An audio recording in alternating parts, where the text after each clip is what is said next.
We all have things that make us unique. What makes us unique is what makes us strong. We have different colored hair and different colored eyes, and some people are double jointed. So today we're going to take some time to talk about what makes us unique and how we can be more accepting of all of the things that makes us individuals. Learning about other people's experiences is important to how we shape our own way of thinking. The more varied our life experiences are, the more we can learn about and more be compassionate about other people we have in our lives. I have come up with a few people that you may or may not be familiar with. He is known for playing the piano and adding his own Motown funk to every single piece of music he makes. He has won over 25 Grammys, the third leading Grammy winner. He has 10 #1 hits, and he is one of my favorite musicians. Stevie Wonder has had songs like Superstition, Isn't She Lovely, and I Just Called to Say I Love You, among so many others. He can sing amazing and complex melodies and makes it look easy. One of the challenges Stevie Wonder faces is that he is blind. He was born prematurely and he was left inside of an oxygen tank to incubate his lungs. And it is believed he was kept there for too long and there's too much oxygen, which made him go blind. When he was 5 years old, he told his mom, "Don't worry about me being blind because I am happy."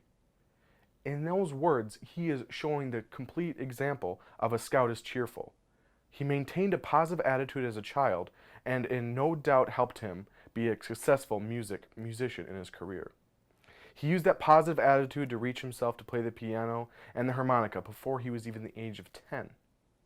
Another person I'd like to talk about is a very well-known president of the United States. He was in a wheelchair while he was in office, but it was a minor kept secret. This president, of course, is Franklin D. Roosevelt. He himself had polio when he was a little bit older, and he became paralyzed from his waist down.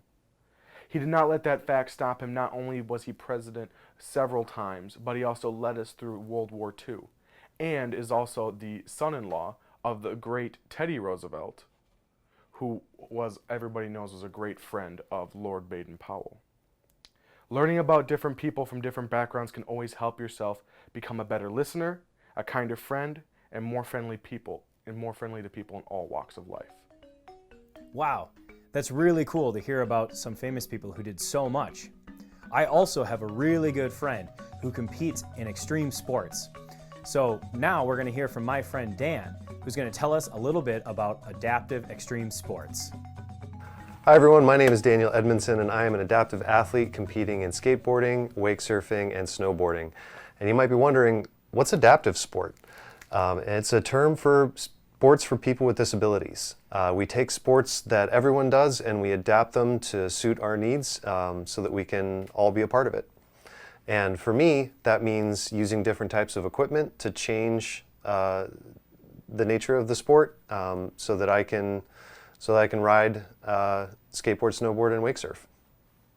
So adaptive skateboarding, what I mean by that is someone might be in a wheelchair, or they might have an amputation or a spinal injury. They might not be able to ride the same way that everyone else does, but they can adapt the sport to themselves. And usually that means using just a regular old skateboard. So if you've got a regular old skateboard at home and you want to try it out, there's plenty of videos online. You can Google that, make sure that you are working with someone who knows what they're doing and can show you the basics. That was an example of a short board.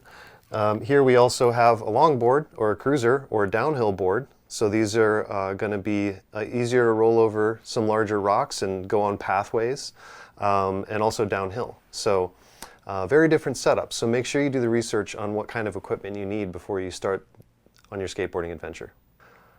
So for me as a double amputee, I'm on 2 prosthetic legs, which makes skateboarding just a little tricky. When I first started, I learned how to ride standing on my 2 prosthetic legs, and ultimately I found it easier to take them off and to ride with knee pads. So I started riding kneeling on the board using knee pads that I had custom made. So you can see here, this is a knee pad that I had altered, and it has a hardened end here to protect the end of my limb if I fall down. It also has a piece of a shoe that was cut off and then secured on to give me grip on the board. And so I put this over my knee like a regular knee pad. But since I'm an amputee and my limb only goes to just here below my knee, this is basically my skate shoe. So when I ride the same as everyone else, but I ride on my knees with my specialized knee pads. I've been really fortunate to be a part of the adaptive sports that I do, and there's a large and growing community around it. They've given me opportunities to try things that I've never been able to try and get pretty good at them. As a result of that, I've competed in wake surf competitions. Minnesota here has the first adaptive wake surf competition in the country. We also do downhill snowboard competitions.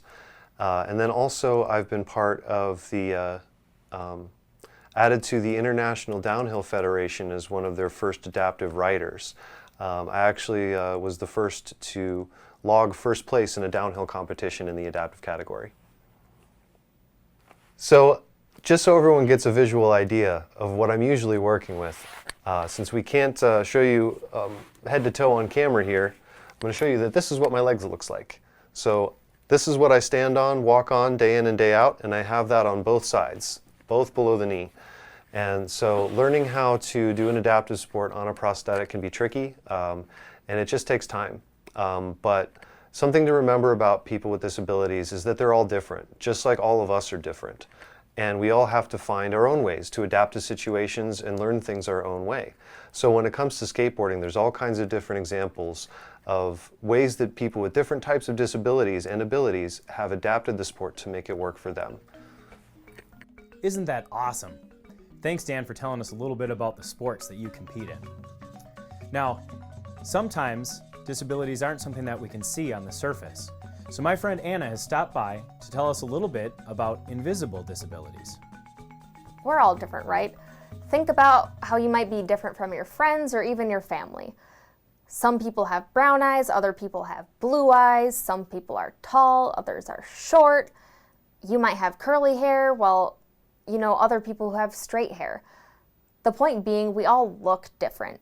But what about the differences that we can't see? For example, you can't tell if a person is a great artist or a really good cook just by how they look. Everyone needs different needs met to succeed. People who don't have perfect eyesight have glasses or contacts, or people might use a hearing aid so they can hear better, or a cane so they can get around more easily. When we think of disabilities, we typically think of things that we can see, but sometimes disabilities can be invisible. You wouldn't know that a person has a disability just by how they look. These types of disabilities affect how a person acts or how they feel. Just like how we all have different strengths, weaknesses, and talents, all of our bodies have different abilities. Sometimes we need tools or need to use strategies to help our bodies do what we need them to do. A person with dyslexia sees words in jumbled orders or backwards, and their eyes don't send the correct image to their brain. They are fully capable of understanding what they're reading, but they just might need a little bit more time to concentrate while they read. Or they can also listen to the audio version of that same text to get the information. People with dyslexia are not deciding to jumble the letters in their head. Their body just takes in the information that way. Another example might be someone with autism, how they might cover their ears when things get very loud. You might not think it's very loud yourself, but to them, they have really great hearing, so it can seem a little bit too loud for them to handle. We can help people with invisible disabilities by being courteous and asking what we can do, and by respecting their requests, such as lowering our voices when we are being too loud so we don't hurt people's ears. Everyone's body works a little bit differently, and everyone needs to do what they can to help their body do the job it needs to do. The last thing that I'd like to talk about with you is a different way to communicate. For many people, this is the main way that they communicate, and it's with their hands, using American Sign Language, or sometimes we'll hear it referred to as ASL.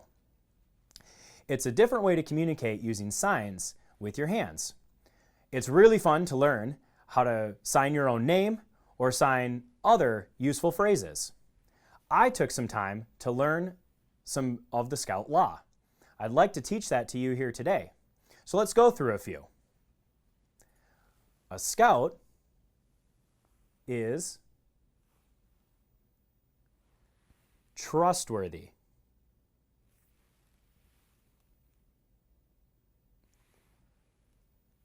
Loyal. Helpful.